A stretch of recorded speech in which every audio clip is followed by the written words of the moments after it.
Huwag niyong pagbentahan si Empoy, ha? Hindi pa tapos ang laban, mga suki. Pong pugo, 1 kilo. Bakit parang iba yung pinuntahan ko? Saan yung mga gulay? Saan ang mga gulay? Dahil sa part 2 ng ating Kusina Battle Palengke Edition 2.0. Sa kabila, go, go.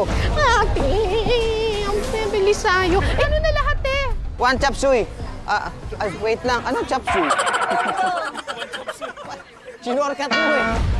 Ang mga hamon, wala pa ring patawad. Ano, abono ko, ganon? Kulang yung pera ko. Ate, pwede ba patawarin niyo na ako?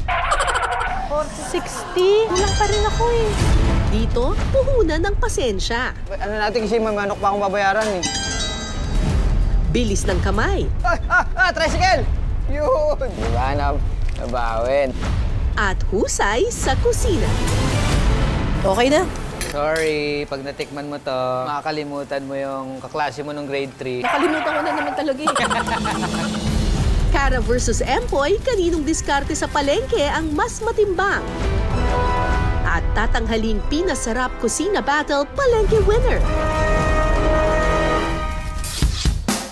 Noong nakaraang linggo, 4 na hamon ang hinarap namin ni Empoy sa palengke. Mula sa paghahakot ng gulay, organize! Wait na. Nabutas! Ang bigat nung kamatis, oh. Pagtatali ng longganisa, Uy, dami niya na. Pangit ng gawa. teka, maskara. Pagsusort ng mga parte ng baboy, ba't wala kang pata? May pata ko ito. hanggang sa pagluluto ng version namin ng humba. Nilagay mo na lahat? Yung beans, kailan nilalagay? Mga February. Matapos ang 4 na round noong nakarang linggo, ang score, 3 points for me, 1 point for Empoy. Paano ba yan, Empoy? Natambakan na kita. Kailan ako nagiging tama sa paningin niyo? Nakakabawi ka pa ba? Sa round 5, kailangan naming mamalengke ng mga sangkap. Pero ang tunay na laban sa round na ito, syempre sa galing sa tawaran. Meron kaming listahan ng bawat sangkap para sa pagluluto ng chop suey. At ang budget na ibinigay sa amin, tig 400 pesos. So ang challenge namin ngayon ay mamalengke ng mga ingredients ng chop suey. Yan. At ang unang makarating dito sa timbangan ng bayan, yun ang mananalo. Pero meron daw twist. Pero tama, may twist sa round na ito. May twist? Oo, hindi ko ganun twist. Ano yung twist na yan? Kailangan atang mag-bato-bato pick tayo. Topic tayo. So sa makatwed, kung sino sa atin ang mananalo, Sa bato-bato pick, siya ang kukuha sa swerte, syempre. at kung sino matatalo, Yun ang dito sa... malas. Okay. Bago ang challenge, kailangan munang bumunot sa 2 mini bayong. Pinaswerte at pinamalas. Ang panalo sa bato-bato pick, sa pinaswerte bubunot, habang ang talo naman sa pinamalas. Sino kaya ang suswertehin sa amin? Bato-bato pick! Ay, panalo ko. So, pinaswerte ako bubunot. Tapos ikaw bubunot. Bakit ba kasi kunting naisip ko? Ang naisip ko, ano eh? Kudlat? Iglat na eh. Kidlat. Okay, game. Ano to? Pinamalas. Barya ang 400 pesos na pamimili sa palengke. Patay ka. O paano yun? So mabigat yun. Ay, advice sa'yo. Mauunang mamili ng 30 seconds nang hindi kasama sa bilang ng oras. Meron akong head start na 30 seconds. Pero parang mas okay yung barya, no? Kasi mas madali, wala nang sakriya. Nakakainis! Parang yung ako yung swerte. Dahil may budget na kami, oras na para sa round 5. Okay! Huwag niyong pagbentahan si Empoy, ha? Dahil ako ang nanalo, may advantage ako. Mauuna ako ng 30 seconds sa pamimili. Hindi ito kasama sa official time limit. Pengi pong pugo, 1 kilo. Ay, 1 kilo. 1 dosena po. Magkano po yun?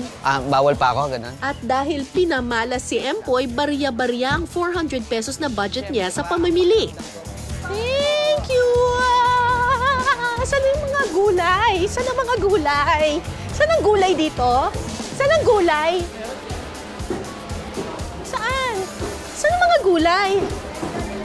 Diretso. Ate, meron kayong cauliflower? Wala.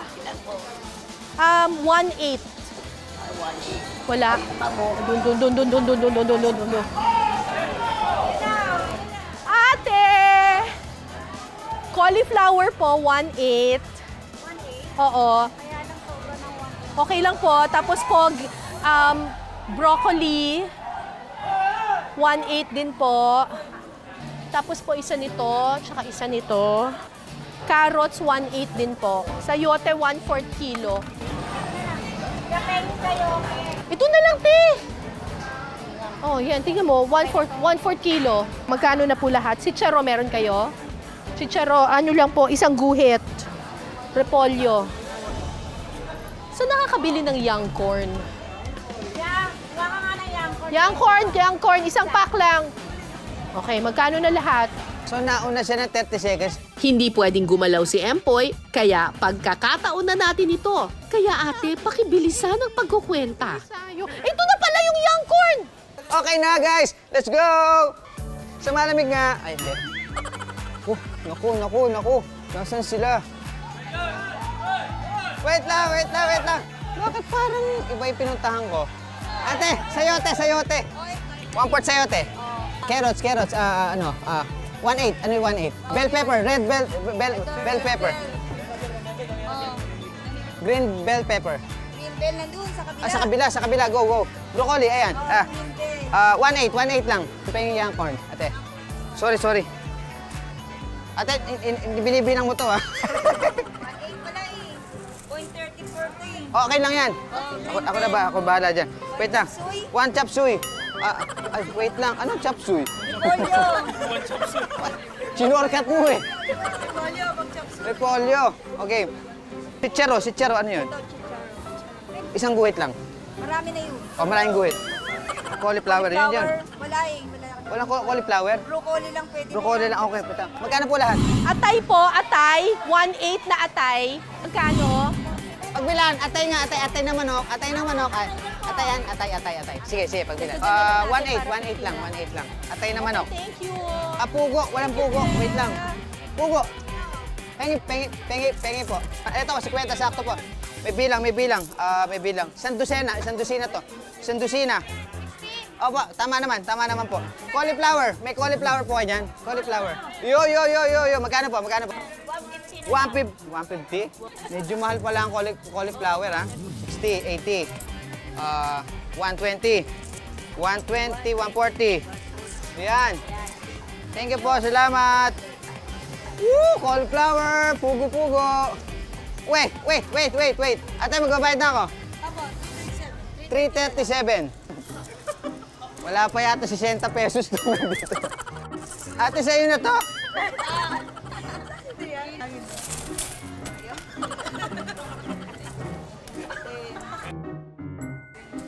Ay, may atay pa ako. Wala kayong pera dyan? Sino ba mga pera? Ano? 40,000 yan? Wait lang, parang bopis, ha? 40, wait lang. Ano, abono ko, ganon? Ha? Ate, pwede ba patawarin niyo na ako? O, magkano na, te? 520. Kulang yung pera ko. Bakit 300 lang yung pera ko? 480. Ha? Kulang yung pera ko. 1, 2, 3. Teka, babawasan ko. Teka, sobra yung repolyo. Pwede bang kalahati lang yan? O, sige, Kim. Hala, parang kapos ang budget. Mukhang mapapalaban talaga kami ni Empoy sa tawaran, na. Pwede bang kalahati lang to? Pwede. Sige, sabay pa kayo? Kambal ba kayo? Ang laki naman kasi ng cauliflower mo eh. Oo, ano natin kasi may manok pa akong babayaran eh. Pero pa siya 40 doon. Bayaran na kaya muna yung atay. Oo, babayaran ko muna ate. Pero man 40. 40. O 40 para sa atay. O, para sa atay. Wait lang, bawasan natin to. Ate, eto na yung atay mo. Asa atay? Oo nga, nandito na. Teka, wait lang. Bawasan. Palitan mo to. Masyadong malaki. Oo, liitan natin. Isang maliit. Ang mahal. Oo, yan. Yung maliit lang. Kulang yung pera ko. Oh, magkano na lang? 460? Kulang pa rin ako eh. Ano pa yung ibabawas ko? Wala na akong ibabawas. Carrot, O carrots. isa na lang. Hindi, oo, isa na lang. 20 rin. Oh, Bali, sige. 440. Yan. Ano bang nagpamahal? Yung bell paper at saka yung carrots at saka itong Magkakano ba to? 300 ang kilo. Ah! Tanggalin mo na lang yung broccoli, te. Kompleto na ako. Kompleto na ako. 80 pesos na lang kulang. 80 pesos. Pero may 80. May 80 ka ba dyan? 80 pesos. Guys, bawasan natin to. Babawasan ko na lang ng konti kasi nagkulang yung pera ko eh. Ano? Gagawin natin? Kalat, hatiin na lang natin. Okay. Pwede ba yun? Hatiin na lang natin, nanay. Magkano ba kanina yan? 150. Oh, tinan mo nga, ang mahal. Oo. Hindi kulang yung pera mo. Kulang yung pera ko eh. Nandiyan ka pala. Kulang pera ko. Kulang na yung pera ko eh. Nag-abono nga ako. Tumawag pa ako sa manager ko eh. Saan ako bibili ng broccoli? Kompleto ka na ba? Hindi pa nga, kasi kulang yung pera ko. Sa tingin ko, itong chop suey na to pang isang tao lang. O dalawa. Ewan ko ba. Salamat, nanay. Thank you. My friend. My friend. Hello, ate. Oh, di ba may pera na ako ulit? Oo, 60 na lang kulang eh. O, 60. Pesos na lang. Yun na, di ba? May split pa. Mahusay, magaling to. Di ba, di ba, di ba? Good job, Empoy. Ay, nandun na siya. Hindi ko nabili lahat eh. Ba't di mo binili lahat? Wala na akong pera. Ako, hindi ko nga sinunod. Seafoods yung inano ko eh. Hindi ko nabili lahat eh. Wala akong broccoli. Wala kang broccoli. Wala, oo. May broccoli ako. Magkano mo nabili? 1,007 mil. Kulang, wala akong broccoli. Ito, ganito yung ano ko. Ang liit nga lang. Oh. Hindi, tingnan broccoli mo ah. Ay, nang ano, cauliflower ko. Cauliflower. Oh. Oh. May ano ka, may... Bell pepper. Hindi, yung ano, sayote. Sayote, oh. Meron kang ano, young corn. Meron akong young corn. Oh. Kompleto ka. Hindi ako kompleto. Yung pugo mo. Oh. Ayun, ang galing ni Empoy. Nakabili siya ng lahat. Sabi nga ni Empoy, good looks and charm equals husay sa tawaran. Eh di ikaw na. Ang nanalo po sa ating challenge ay si Empoy. Wow! Yehey! Na ako nakarating dito pero wala akong broccoli. Matapos ang pamimili sa palengke, si Empoy humahabol ng puntos. After 5 rounds, ang tally, 3 points para sa akin, 2 points para kay Empoy. Hindi pwedeng mawala ang mantika sa kusina. Ginagamit kasi ito sa maraming lutuin. At may kinalaman dyan ang susunod naming challenge. Alam mo, Empoy, yung ating mga kababayan, hindi naman lahat afford bumili ng ganito kalaking Mantika. mantika. Tama naman. So, dito sa palengke, gumagawa sila ng Tingi-tingi. tingi-tingi. Yun. Correct. Sa round na ito, magpapabilisan kami ni Empoy sa pagre-repack ng mga tinging mantika. Pero syempre, bago kami sumabak, tuturuan muna kami ni Kuya Maki ng tamang teknik sa pagsasalin at pagtatali ng mantika. Yan na nga. Tama na. Yes Ay, po, lang. opo, opo. Perfect, perfect. Tapos ito po ma'am, lalagay po dyan sa loob. Ito po muna. Isang buong po ganyan, lalagay po dyan. Opo. Yan. What a shot! Perfect. Yun! Yan, ganyan. Nice, nice. Tapos ibubuho lang po siya ng ganito ma'am, ganyan. Kailangan po kagatin. Para sa... Ganito po muna. Ganito. Bubuhol po sa paikot po. Okay. Paikot po siya ng ganon. Miss Cara, kaya natin to. Kaya natin to. Unang makapag-repack ng 10 supot ng mantika at ma-deliver ito sa kalapit na tindahan, siya ang panalo. Round 6, simulan na! Start pa lang, hindi ko na mahanap yung puwet. So, ito na yon pag ganon. Ito. Oo, tama. Okay. Isang taka. Oo, imbudo nga. Uy, mag-imbudo ka. Asan ba yun? Asan ba yun? Ito ba yun? Susuksok. Pag ganon? Okay, tapos bubukas. Tama ba ako? Tapos, hop! Ito yung mahirap para sa akin eh, yung itatali na siya. Hop! Gaganon, yun. Kagat. Gusto mo ako taga-kagat? Teka, wait lang.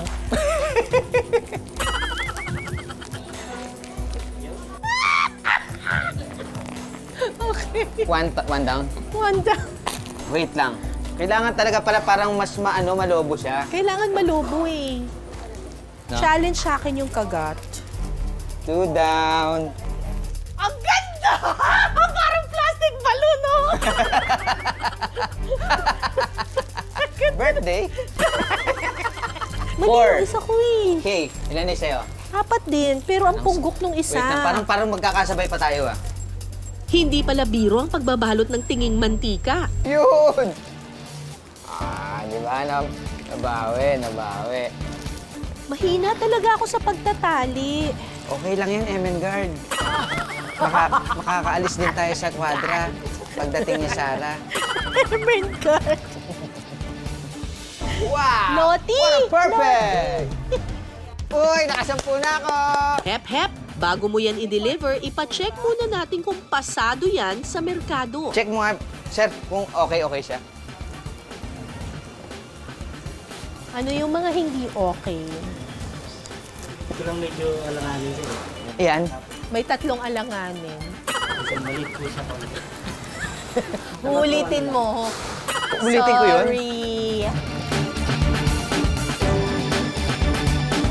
Maya-maya pa, lima pang gagawin ko. Nagpiprito ka din. Kulang pa ako ng kalahati habang si Empoy mukhang tapos na. Sana oil. Huwag ka. Hindi pa natin alam, baka matapilok ka on the way there. Wait lang. Siyempre, dapat dahan-dahan ang pagde-deliver para wag matapilok. Wow! Tantararan! Hello, ate! At your service, ito na po ang inyong mantika. Salamat po.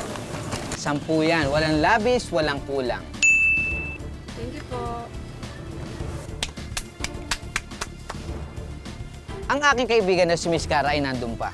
Gumagawa pa siya ng mantika na i-deliver sa inyo. Hintayin niyo siya, baka next week nandito na yan. Ay, sorry. Yung bayad niyo po. Bayad niyo po pala. sorry. Salamat po, ma'am. Thank you. Wagi ang diskarte ni Empoy sa mantika. At ang nanalo sa challenge na ito ng 100 pesos. Tantararan! So, tabla na kami ngayon. Sabi ko sa'yo, babawi ako, di ba? Ayun na nga. Tabla na ang score, 3-3. Dahil dito, lalo pang tumitindi ang bakbakan. Pero bago sumabak muli, time out muna tayo sa mga challenge. Dahil hindi tinipid ang mga hamon sa amin ni Empoy, ang pagod namin susuklian naman daw ng kalderetang baboy ng mga taga San Juan.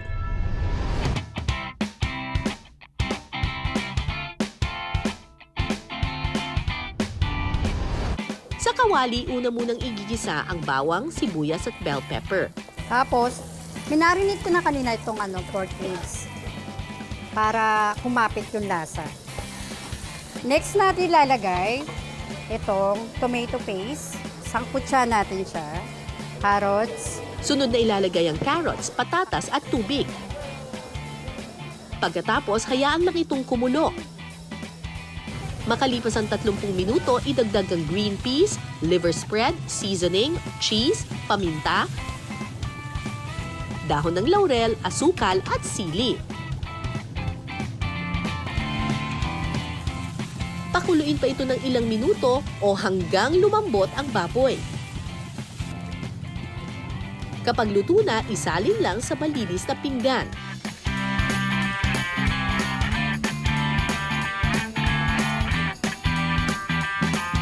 Ready ng lantakan ang kalderetang baboy. Ang lambot ng baboy. Patatas kasi ginawa mo yan. Lasang potassium. Yeah, Rice ka? konti. Sakto lang, hindi masyadong maanghang na maanghang. Parang kaldereta na aling bebeng suka. Lasang-lasa mo yung... Ako bina. Nice! Mapaparami ka ng kanin. Happy Fiesta! Sarap. Parang pang piyesta eh, no? Panalo. Matapos makapag-recharge, balik ang aksyon sa kusina. Oras na para sa mainit na labanan at ang final showdown, Chop Suey Showdown. Ito na ang deciding round, kaya huwag na nating patagalin pa. Let's get it on!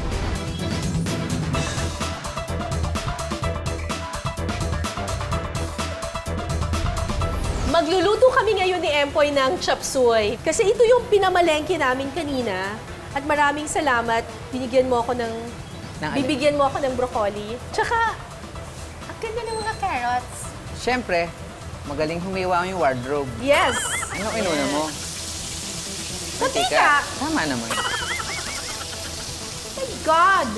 Ayun na nga eh, may pawis yung mantika mo eh. Meron eh, no? Yan na, mawawala na.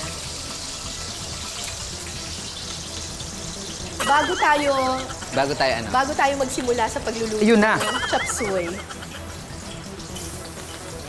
Hindi, niluto ko lang yung pot holder. Nag-isip sila, bakit nilagyan mo ng ganyan? Hindi! Eh, mali ko ba? Magkahawi kasi ng pagkakahiwa. Yung bawang. Seasoning yun!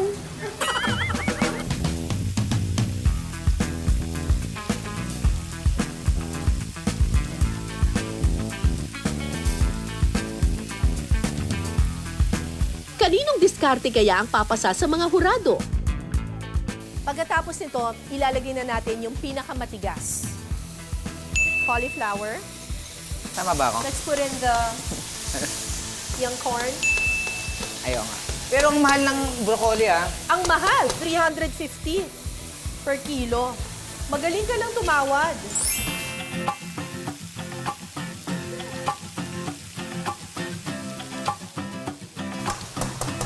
Oh my gosh, I forgot this. Bird pepper. Mukhang kulang. Kulang ko na dito. Shucks, matigas din ba yung sayote? Oo. So ilagay ko na rin yung sayote. Ayaw nga, ano? Nakalimutan ko. Yung corn. Ano ibig sabihin, hindi ka Lalagyan na natin ng milk. Hindi yan milk! Ano ba ito? Cornstarch. Cornstarch. Sa Diyan nagsisimula lahat ng mga mais.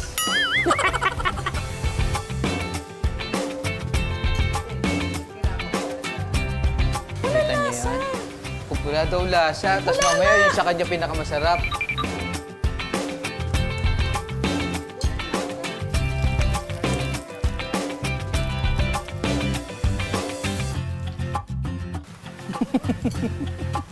Si Empoy mukhang solve na sa kanyang luto.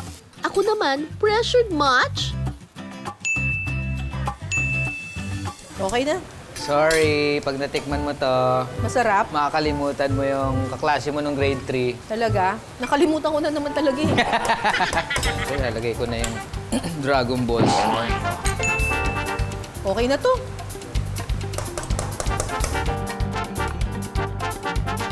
At narito na po ang aming Chop Chop Suey! Suey! Ang Chop Suey na pasado sa panlasa ng mga hurado, malalaman natin mamaya sa pagbabalik ng Pinas Sarap.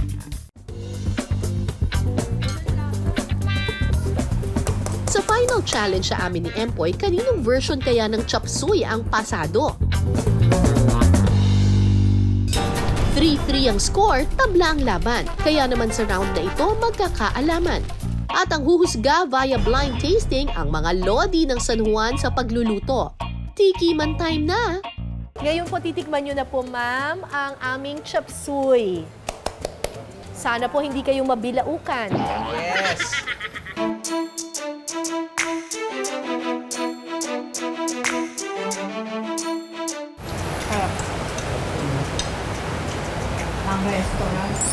Wow! Pang-restaurant! O, sige po. Ano pong masasabi nyo, Ma'am Gali? Masarap siya. Para siyang Chop suey. Nagdagdag pa si Madam. Si Ma'am Ann. Ano Hindi naman po talaga. Ano ba? Nasarapan kayo, Ma'am. Ba't po naging masarap? Crunchy. Crunchy, ah. Yun. Gusto nyo crunchy yung gulay. Kayo naman, Ma'am Lisa. Opo. Lutong bahay. Masarap. Opo. Ano naman kaya ang masasabi nila sa isang version ng chop suey?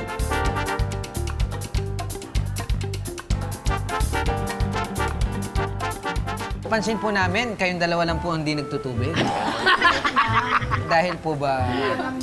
Ayun, nilalamnam ang lasa. Okay, kayo naman po muna, Ate Lisa. Ano po? Matabang. Tabang. Matabang. Pero crunchy pa rin. Konting tipla pa. Okay. Kaninong chop suey kaya ang mas nanaig sa panlasa ng hurado? Cara versus Empoy, narito ang score. After 6 rounds ng kusina battle sa palengke, 3-3 ang score. Kaya naman sa tiebreaker challenge namin sa round 7,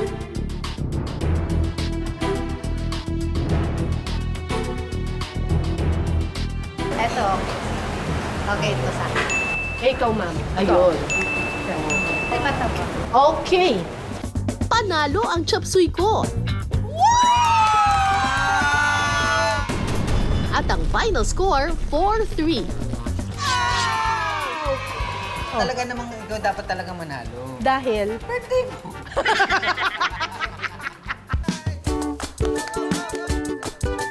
Oy, pedicure naman natin to. Sana po ay nag-enjoy kayo sa aming kusina battle.